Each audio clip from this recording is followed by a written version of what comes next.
এই তো ইফতারি আজকের চতুর্থ দিনের ইফতারির আয়োজন শুরু করে দিয়েছি।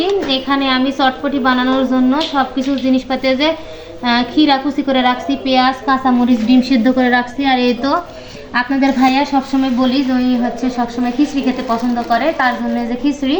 আর আমি ইফতার করে আমি অন্য কোনো খাবার আমার বেশি পছন্দ হয় না। আমার কাছে মনে হয় যে আমি এই চটপটিটা খেলে একটু মনের দিক থেকে শান্তি পাবো, শারীরিকভাবে শান্তি পাবো। কার কেমন লাগে জানি না।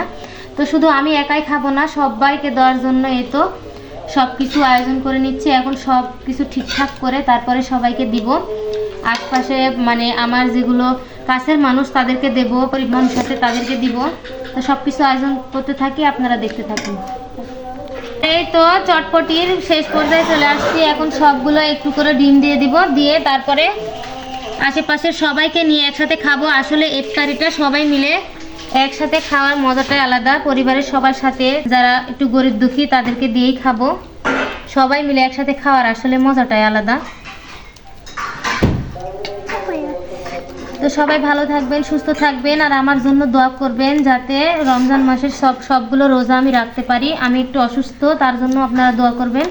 আল্লাহ যেন খুব তাড়াতাড়ি আমাকে সুস্থতা দান করে। আল্লাহ হাফিজ।